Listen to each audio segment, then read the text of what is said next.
Canada Soccer has reached an interim compensation agreement with the national women's team. It is similar to the tentative deal made with the men's team, including per-game incentives and pay based on results. For reaction, let's go to CBCSports.ca contributor John Molinaro. He joins us live in Toronto. John, how far does this go to settle this dispute that you and I have been talking about between the women's team and Canada Soccer? It's a good first step, Dwight, but there's still quite a distance to go. We have to keep in mind that this interim agreement is only for 2022. Last year, the women have been without a collective bargaining agreement since their old contract expired in 2021. And early last year, they essentially agreed, that they to hold off on payment until a new CBA is in place. Those talks over a permanent CBA have kind of dragged on a little bit longer. So all this deal really does is kind of address the players getting paid for last year. It's a good positive step because the deal mirrors what the men get last year. So there is pay equity in that sense. But in terms of a long-term fight for pay equity and getting a full-time CBA in place, still some work to do. So, what has to happen then, John, to get a permanent deal?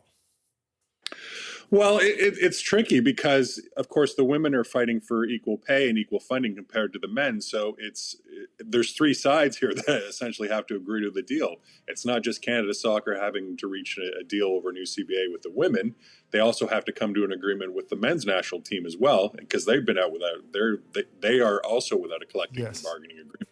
And so they have to agree to the terms well. So pay equity is kind of tied to what the men are demanding as well. So until they can CSA can successfully come to an agreement with both sides, that's what this is going to take. Yeah. And if pay is based on performance, the women are way ahead on that count. So, John, how much did the replacement of Nick Bontis with Charmaine Crooks as the interim president of Soccer Canada factor into finally reaching something here?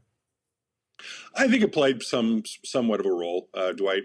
From the players that I've talked to, both on the men's and women's side, they didn't have that much respect for Nick Bontis, and the general feeling that I got from them was that they didn't feel that a permanent CBA could be reached in terms of pay equity and just the long-standing sort of issues be resolved unless there was a leadership change, because they didn't sort of respect Nick and his leadership style. So I think it had some bearing on what happened today. But as I said before, there's our long-standing issues that still have to be resolved. And it doesn't matter if Nick was going to be there or not. There's still some distance to go. Looking forward to reading what you write on this, John. John Molinaro is a CBCSports.ca contributor. Thank you. You're welcome.